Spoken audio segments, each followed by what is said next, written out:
H possibility. The names of Washington, Jefferson, Hamilton, and Madison were spoken with reverence. These men were giants, shaping the destiny of a nation. I often wondered, could someone like me, the son of an innkeeper from a small Dutch-speaking village, ever hope to make a mark on the future of this country? That question fueled my ambition and gave me courage to dream. Looking back, my early years were not marked by wealth or privilege. They were ordinary in many ways. But it was precisely this ordinary beginning that taught me resilience.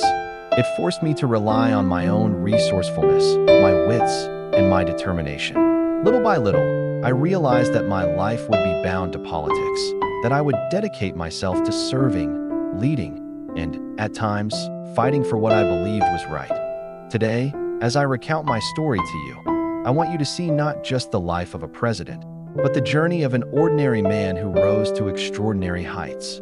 My life was filled with victories and defeats, honors and disappointments. I reached the pinnacle of political success, but I also faced moments of bitter failure. In the chapters ahead, I will take you through the stages of my life, my childhood and education, my beginnings as a lawyer, my first steps into politics, and my climb into national prominence.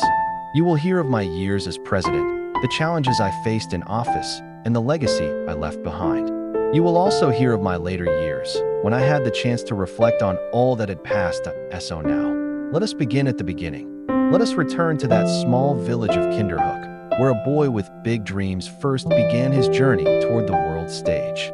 I was born on December 5th, 1782, in Kinderhook, New York, a small Dutch village along the Hudson River. To many, Kinderhook might have seemed an unremarkable place, quiet, rural, far from the centers of wealth and power.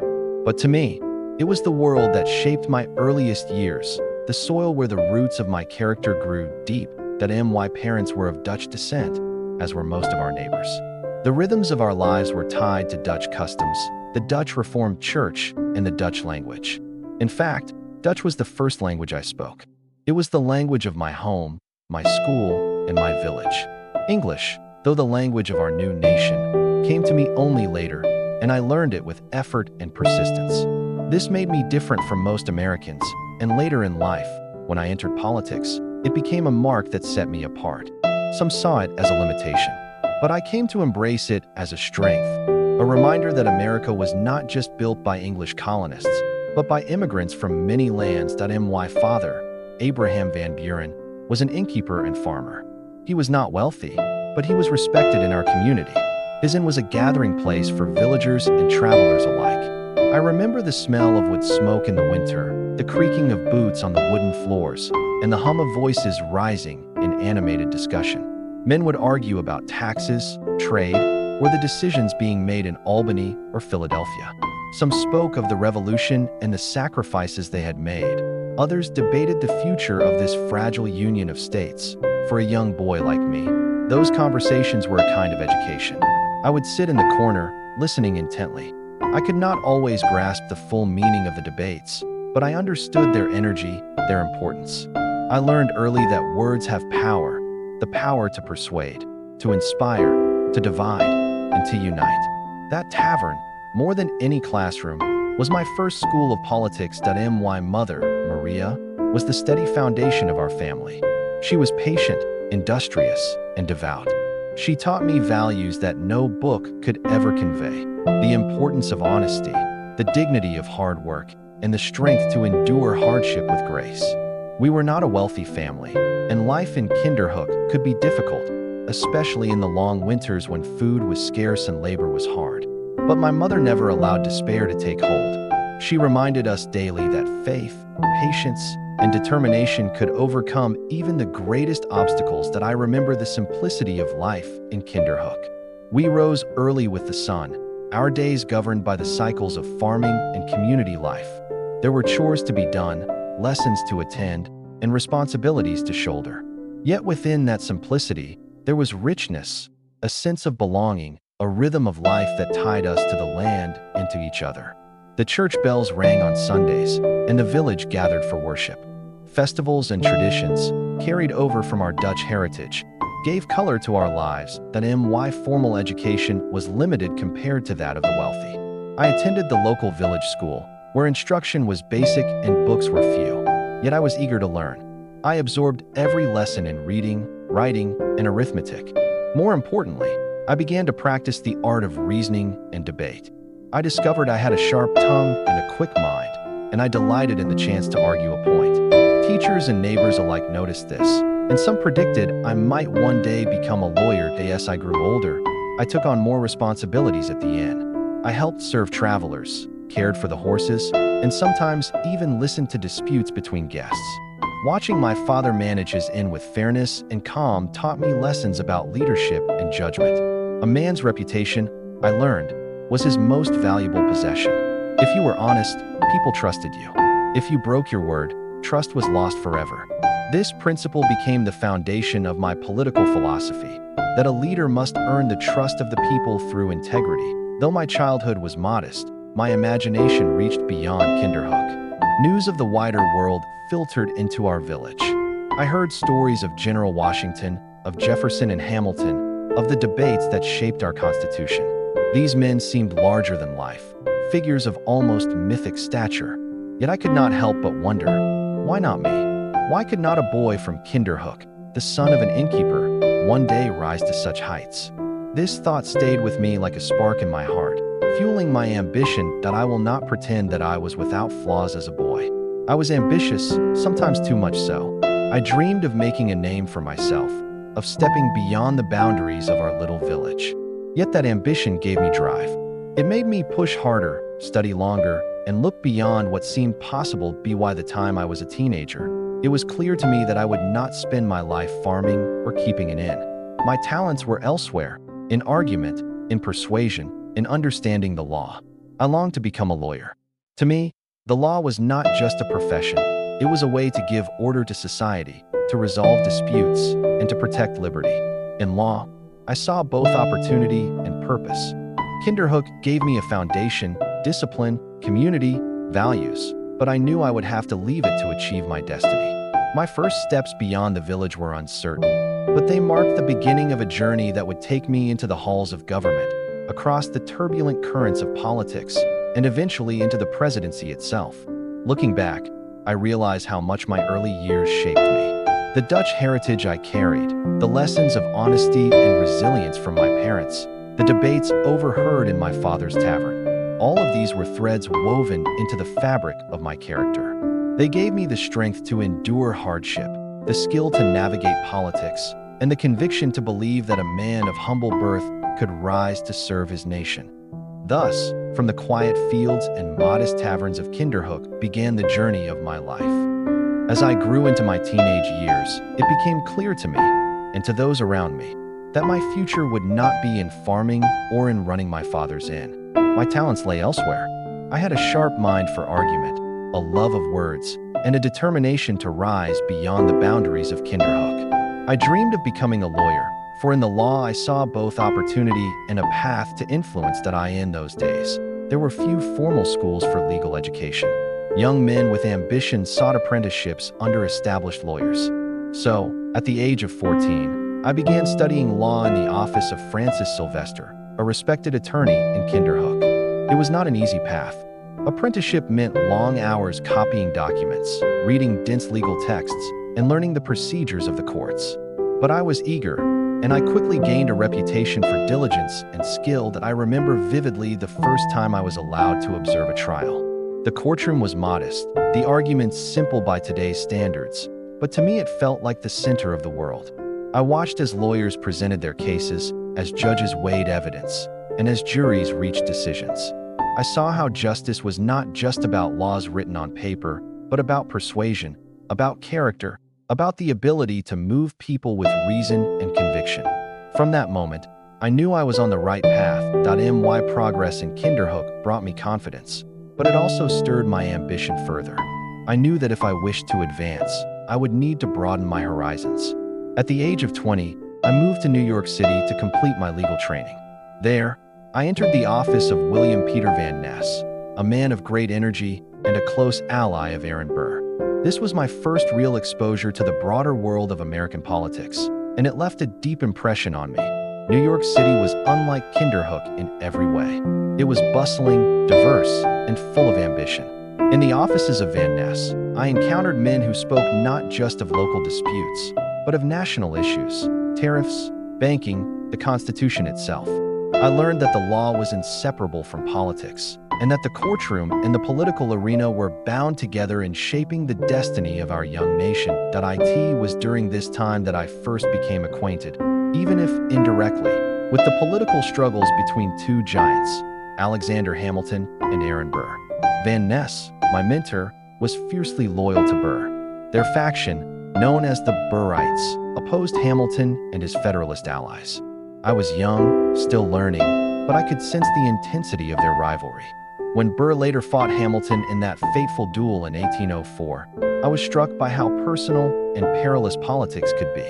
That event left a shadow over New York politics for years, and it taught me a valuable lesson. Ambition in America could lift men to greatness, but it could also destroy them. After completing my training, I was admitted to the bar in 1803 at the age of 21. Returning to Kinderhook, I opened my own law practice. My reputation grew quickly. I had a keen ability to prepare cases, to argue effectively, and to win the confidence of juries. I was not wealthy, but I was ambitious, and my clients ranged from farmers with small disputes to more prominent figures in the community. Each case sharpened my skills, and each victory built my confidence. But even then, I knew the law alone would not satisfy me. The debates I had heard in my father's inn, the lessons I had absorbed in New York City, all of them pulled me toward politics. I wanted to shape not only the outcome of trials, but the policies and direction of my state, and perhaps even my country. In 1803, I became active in the Democratic Republican Party, the party of Thomas Jefferson. Their ideals of limited government and broader participation in democracy appealed to me. In contrast, the Federalists seemed to me to represent entrenched privilege and the rule of the wealthy few. I threw myself into party work with energy, helping to organize meetings, build alliances, and rally voters. That I discovered quickly that politics was as much about relationships as it was about principles. I was not the tallest or most imposing man, but I had a gift for listening, for making others feel heard, and for finding common ground. These skills would serve me well throughout my career. I earned a reputation as a skilled negotiator, someone who could smooth over conflicts and bring people together. By 1808, I was elected to the New York State Senate. I was only in my mid-20s, but I had already begun to carve a place for myself in public life.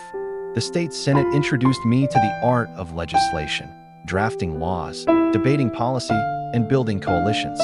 It was there that I began to develop the strategies that would later make me a key architect of the Democratic Party. In those early years, I learned another valuable lesson: that politics is not a solitary pursuit. It is built on networks, alliances, and shared interests. I saw that success did not come from standing alone, but from building a strong organization that could endure beyond any single individual.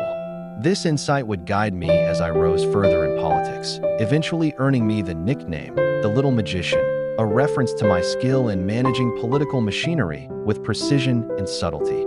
Looking back, those first steps into law and politics were filled with energy and hope. I was young, ambitious, and eager to prove myself. The path ahead would not always be easy. I would face setbacks and challenges that tested my resolve. But in those years, I laid the foundation for everything that followed. My career in New York politics, my rise to the national stage, and ultimately, my journey to the presidency. I began as a boy in Kinderhook, listening quietly in the corner of my father's tavern. By my mid-20s, I had become a lawyer, a legislator, and a rising figure in New York politics. The world was opening before me, and I was determined to seize it. When I returned to Kinderhook as a young lawyer and legislator, I was filled with ambition. My election to the New York State Senate in 1808 was a turning point. At just 25 years old, I had moved from the quiet world of my village into the heart of state politics. The chamber of the Senate in Albany seemed grand to me then, a place where decisions were made that could shape the lives of thousands. I was keenly aware that I was still young and relatively unknown, but I also understood that youth could be an advantage. I could listen, observe, and learn. And I did. I studied the ways of older senators, their manners of persuasion, their alliances, and their rivalries. I quickly realized that politics was not simply about speeches or votes. It was about building coalitions, about uniting people with different interests around common goals. In those years, New York politics was turbulent. The Democratic-Republican Party, which I supported, was not a monolith, but rather a collection of competing factions. Some were loyal to DeWitt Clinton, the ambitious nephew of Governor George Clinton. Others aligned themselves with different leaders. Factional struggles could be as fierce as battles between parties, and I saw early on that my skill would lie in navigating these divisions. I worked tirelessly to strengthen the Republican cause. I supported Jefferson's vision of a more democratic nation, and later, James Madison's leadership during the War of 1812. Yet I also sought to ensure that New York's interests were not neglected. The state was growing rapidly, and its role in national politics was becoming increasingly important. It was during my service in the state senate that I first became known as a master of organization. I believed firmly that a successful political movement could not rely solely on charismatic leaders or passing enthusiasm. It needed structure, discipline, and loyalty. I devoted myself to building networks of supporters throughout the state: lawyers, farmers, merchants, and local leaders who could be counted on to advance our cause. This focus on organization would later earn me the title of the Little Magician. I was not a man of towering stature, nor did I possess the fiery rhetoric of some of my contemporaries. But I had patience, subtlety, and the ability to bring people together behind the scenes. I understood that power often came not from dramatic gestures, but from careful preparation and quiet influence. One of the great political contests of my time in the state senate was the rivalry between the Clintonians, followers of DeWitt Clinton, and the Bucktails, a faction within the Democratic-Republican Party with whom I became closely associated. The Bucktails, so called because they wore deer tails in their hats as a symbol of democratic simplicity, were committed to resisting Clinton's dominance. I threw in my lot with them, not because I opposed Clinton's every idea, but because I believed that no single man should dominate the politics of so great a state as New York. The struggle was intense. Clinton was powerful, popular, and ambitious. He championed projects like the Erie Canal, which promised to transform New York's economy and connect the Great Lakes to the Atlantic Ocean. I respected his vision, and indeed, the canal would later prove to be a triumph. But I also believed that Clinton's grip on power was unhealthy, and that true democracy required broader participation and stronger party organization. Through years of patient effort, I helped the Bucktails grow in influence. We built a disciplined political machine that could mobilize voters, secure offices, and check the power of entrenched elites. Some critics accused me of being too focused on party machinery, of caring more for organization than for lofty principles. But I believed that without structure, even the noblest ideals would collapse in the face of disunity and factionalism. My reputation as a skilled organizer spread beyond Albany. Leaders in Washington began to take notice of the young senator from Kinderhook. When the War of 1812 broke out, I supported the Madison administration and worked to ensure New York played its part. The war was controversial, especially in New England, where opposition ran high. But I believed it was necessary to defend our honor against British aggression and to secure our nation's independence once and for all. The war years were difficult for New York. Our state bore the brunt of British attacks along the northern frontier. Communities suffered, trade was disrupted, and morale was tested. Yet these hardships also forged a sense of unity and resilience. I learned much about leadership during that time, about the need to inspire confidence even in the darkest hours, and about the importance of balancing national loyalty with state interests. By the end of my service in the state senate, I had established myself as one of the leading figures in New York politics. I was not the most visible, nor the loudest, but my influence was real. I had helped build a faction that could challenge the might of Clinton. I had strengthened the Democratic-Republican cause in New York, and I had begun to shape the political organization that would later evolve into the Democratic Party. Looking back, I see those years as the true beginning of my rise. I had moved from the quiet corners of my father's tavern to the bustling courts of New York City, and then to the Senate chamber in Albany. Each step had taught me something new about the law, about politics, and about people. I knew even then that greater challenges lay ahead. The politics of New York were but a stepping stone. My ambitions reached beyond the Hudson River, beyond Albany, to the national stage. And in time, my efforts in New York would propel me into the highest councils of the nation, and eventually, into the presidency itself. But before that day came, I had much work still to do. The battles of New York politics were far from over, and I was determined to play my part in shaping the destiny of both my state and my country. When I first entered the United States Senate in 1821, I felt a sense of awe. The chamber in Washington was unlike anything I had known in Albany. Here gathered the leaders of every state, men of immense talent, ambition, and conviction. To be counted among them was both an honor and a challenge. I was still a relatively young man, but I carried with me years of experience from New York politics, and I was determined to make my voice heard. The early 1820s were often described as the era of good feelings. The Federalist Party had all but collapsed, and the Democratic Republicans held dominance across the nation. On the surface, it seemed a time of unity and peace. Yet beneath that surface, I saw divisions beginning to form. Divisions that would later split the party and reshape American politics. That my time in the Senate was a season of learning and maneuvering. I served alongside figures who would become my rivals, allies, and even adversaries in the years to come. Men such as John C. Calhoun of South Carolina, Daniel Webster of Massachusetts, and Henry Clay of Kentucky. Each of them was brilliant in his own way. Calhoun was fiery, Webster was eloquent, and Clay was charismatic. I, by contrast, was quieter, more deliberate. I did not seek to outshine them with soaring oratory, but I worked patiently to build influence through alliances and careful strategy. One of my greatest lessons during this period was the fragility of national unity. The War of 1812 had ended only a few years before, and though it secured our independence, it left unresolved questions about the balance between the states and the federal government. Tariffs, internal improvements, and slavery. These were the issues that began to stir heated debates in the Senate chamber. That I positioned myself as a moderate, a man who sought compromise and practical solutions. I believed deeply that the survival of our republic depended on maintaining harmony among its diverse regions. The North, the South, and the West all had competing interests, and if any one section dominated, the Union itself could be endangered.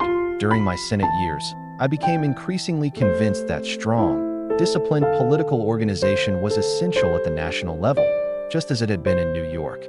Without parties to structure debate and channel competition, politics would descend into chaos. I did not see parties as evils to be avoided, but as instruments of democracy, tools that could give voice to the people, provide accountability, and prevent the rise of unchecked power. This conviction guided me as I navigated the politics of the era of good feelings.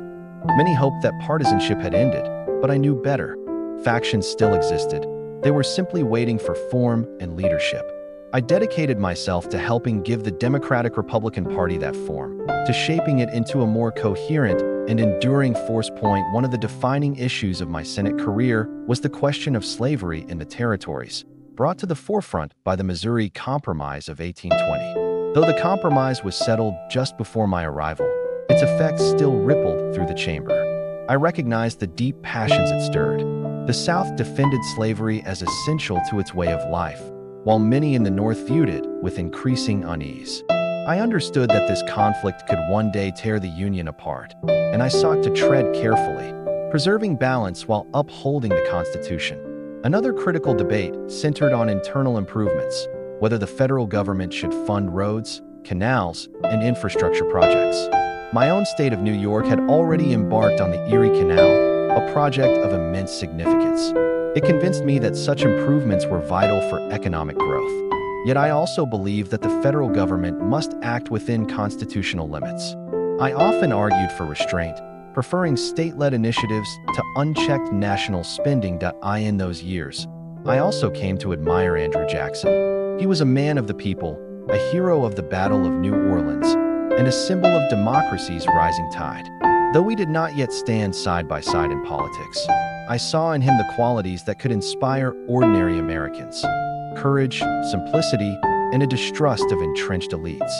Quietly, I began to imagine a future in which men like Jackson might lead the nation, and I knew that if such a day came, I would play a role in helping to organize that movement. The so-called era of good feelings was not, in truth, an era free of conflict. It was a transitional time, a pause between storms. I saw clearly that the Democratic-Republican Party could not remain united forever. Ambitions were rising, factions forming, and questions pressing for resolution. Would we become a nation of states loosely bound, or a stronger union under federal authority? Would slavery expand westward, or be contained? Would wealth and privilege dominate, or would democracy truly broaden its reach? These were the struggles that loomed ahead by the time I left the Senate in 1828 to assume greater responsibilities. I had built a reputation as a shrewd and capable leader.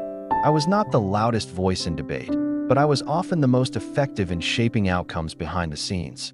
My colleagues learned to respect my judgment, and I learned how to navigate the dangerous waters of national politics without being consumed by them. The Senate years prepared me for the battles to come. They showed me the stakes of national leadership, the fragility of our union, and the importance of party discipline. They also strengthened my belief that a leader's duty was not to inflame passions for personal gain, but to steady the course of the republic through careful, principled action. As the 1820s drew to a close, the illusion of harmony faded.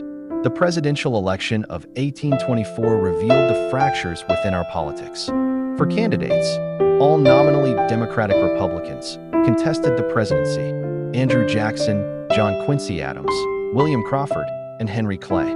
The outcome was bitter, with Jackson winning the popular vote, but Adams claiming the presidency through a vote in the House of Representatives. To many Americans, this felt like a betrayal, a corrupt bargain. For me, that election was a signal. The old order had ended. A new era of political struggle was beginning, and I knew where I belonged. My years in New York had taught me the value of organization, and my years in the Senate had shown me the fragility of national unity. Now, I would bring those lessons together to help forge a new political movement, one that would rally behind Andrew Jackson, give voice to the people, and reshape American democracy. Thus, as the era of good feelings faded into history, my true national career began. The path ahead would be stormy, but I was prepared. I had learned from Kinderhook to Albany, from Albany to Washington, that ambition must be tempered with patience, and that the destiny of a republic lies not in fleeting passions, but in enduring principles. With that conviction, I stepped forward into the next stage of my journey. When the presidential election of 1824 ended in what many Americans called a corrupt bargain, I knew that the time had come for a new political movement. Andrew Jackson had won more popular votes and more electoral votes than any other candidate. Yet the House of Representatives awarded the presidency to John Quincy Adams. To the people, this was not simply a disappointment, it was an outrage. They believed their will had been betrayed, their voices silenced by political elites. That I saw in that moment both a crisis and an opportunity. Jackson embodied the spirit of the common man. He was a hero of the Battle of New Orleans, a soldier who had risen from humble beginnings to command the respect of a nation. His life story resonated with farmers, mechanics, and laborers far more than the polished pedigree of John Quincy Adams. But Jackson's cause needed more than popularity. It needed organization, strategy, and discipline. That was where I would play my part. In the years following 1824, I worked tirelessly to build what would become the Democratic Party. Drawing upon my experience in New York, I helped construct a national coalition that stretched from the north to the south, from the frontier to the coastal cities. We established local committees, coordinated newspapers, and mobilized voters like never before. Politics was no longer to be the domain of elites alone. It was to be a movement of the people. By 1828, our efforts bore fruit. The campaign for Jackson was one of the most energetic and passionate in American history. I traveled widely, forging alliances, speaking with community leaders, and ensuring that every corner of the nation felt connected to our cause. We emphasized themes of democracy, equality, and opposition to corruption. We painted Jackson as the defender of the people and Adams as the candidate of privilege. The election of 1828 was decisive. Jackson triumphed, winning the presidency by a landslide. For me, it was vindication, not only of Jackson, but of the principles I had long believed in, that disciplined organization, combined with the will of the people, could transform politics. I was honored to serve as his Secretary of State, a role that gave me the opportunity to shape foreign policy and strengthen our administration. As Secretary of State, I sought to maintain a steady hand in international affairs. The world was still unsettled after the Napoleonic Wars, and Latin America was in the midst of revolutions for independence. I believe the United States must support the cause of liberty abroad while protecting its own interests. We strengthened ties with Britain, managed disputes with France and Spain, and sought to expand American influence peacefully. Yet my true role in the Jackson administration was not limited to diplomacy. I became one of the president's closest advisors, a confidant who understood his instincts and helped translate them into policy. Jackson was a man of action, bold and decisive. I was more cautious, preferring patience and negotiation. Together, we balanced each other, his forcible complemented by my careful strategy, but not all was harmony in those years. Jackson's presidency was marked by fierce controversies, none greater than what became known as the Petticoat Affair. It began with the social ostracism of Peggy Eaton, the wife of Secretary of War John Eaton. Washington society shunned her, spreading gossip and undermining her standing. Jackson, fiercely protective of her, saw the scandal as an attack not just on the Eatons, but on his own honor. The affair divided the cabinet and created deep rifts within the administration. Vice President John C. Calhoun, whose wife was among Peggy Eaton's harshest critics, stood opposed to Jackson. I, on the other hand, supported the president unreservedly. My loyalty during that crisis strengthened our bond, and when I later resigned as Secretary of State to help resolve the turmoil, Jackson repaid my sacrifice with his full trust. That trust carried me to the vice presidency. In the election of 1832, Jackson sought a second term, and I was chosen as his running mate. Together, we faced fierce opposition from the National Republicans and their leader, Henry Clay. But once again, the people rallied to Jackson's cause. We won handily, and I assumed the office of Vice President of the United States, as Vice President. I presided over the Senate, witnessing firsthand the bitter debates that defined Jackson's second term. The nullification crisis tested the Union as South Carolina, under Calhoun's leadership, threatened to defy federal tariffs and even secede. Jackson stood firm, declaring that disunion by armed force was treason. I supported him fully, believing that the preservation of the Union was paramount.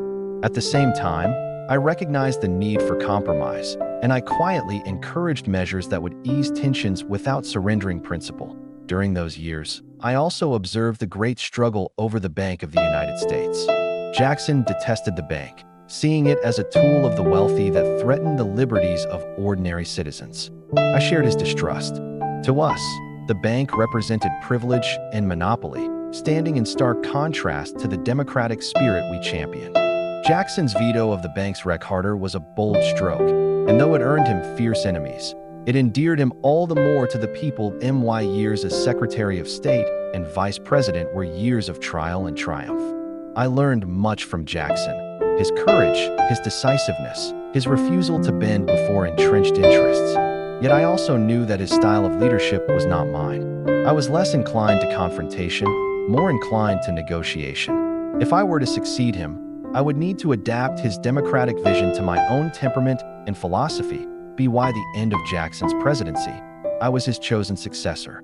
He believed I would carry forward the cause of the people, defend the Union, and preserve the Democratic Party we had built together.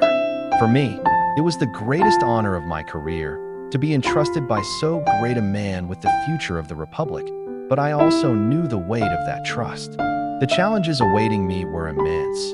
The economy was unstable, sectional tensions persisted, and political opponents were gathering their strength. I could not foresee all that lay ahead, but I was resolved to meet it with the same determination that had carried me from Kinderhook to Albany, from Albany to Washington, and now to the doorstep of the presidency itself. Thus, with Jackson's blessing and the confidence of the Democratic Party, I prepared to take the final step in my long journey, to stand before the people of the United States as their candidate for president. What began in a small Dutch village on the banks of the Hudson River was now leading me to the highest office in the land. After leaving the presidency in 1841, I returned to New York with a mixture of relief and reflection.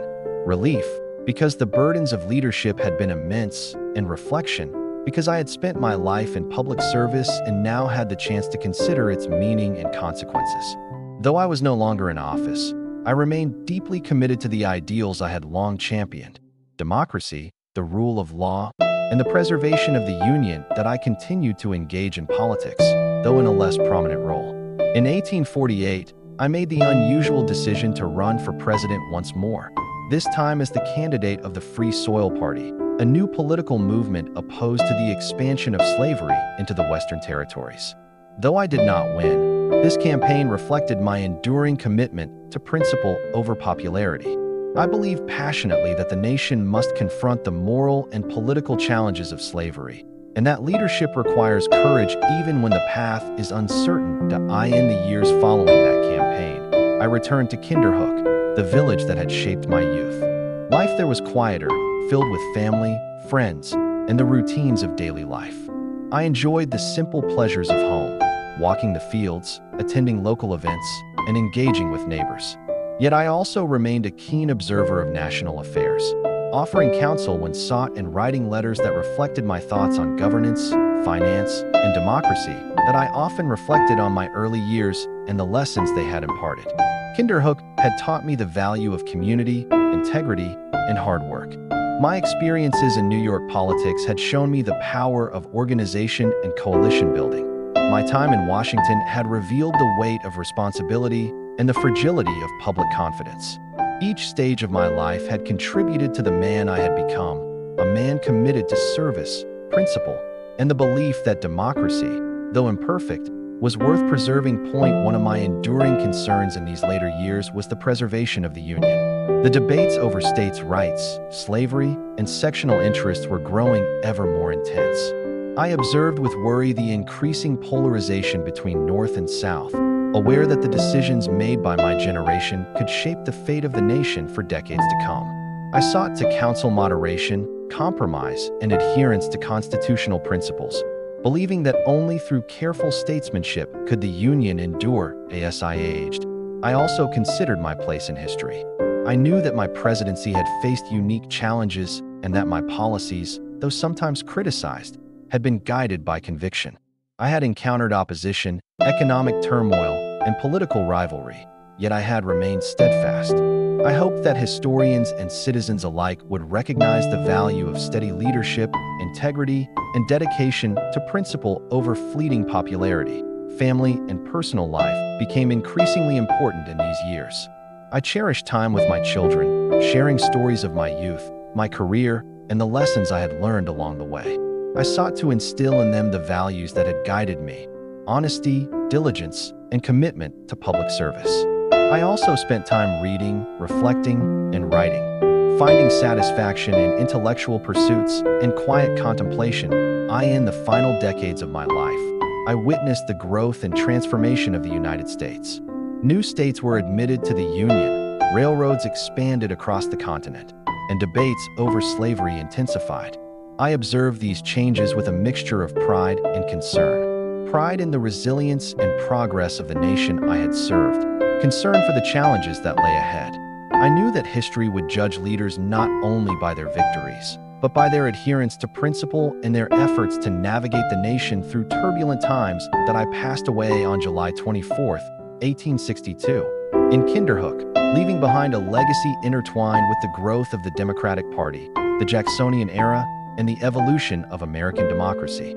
I was a man who began life in a small Dutch village, rose to the highest office in the land, and sought throughout to serve the people with honesty, foresight, and principle.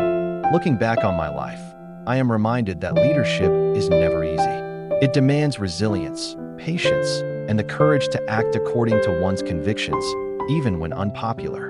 It requires understanding the hopes and fears of the people, balancing competing interests, and striving always to uphold the Constitution and the principles upon which this nation was founded. My hope is that future generations will see in my life an example of dedication, thoughtful leadership, and unwavering commitment to the ideals of democracy. Though I faced trials, setbacks, and criticism, I remained true to the values that guided me from Kinderhook to the White House.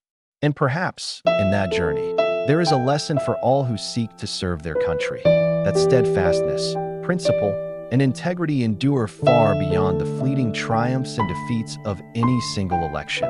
Thus ends my story, not as a tale of unbroken triumph, but as a testament to perseverance, service, and the enduring work of shaping a nation dedicated to the people, by the people, and for the people.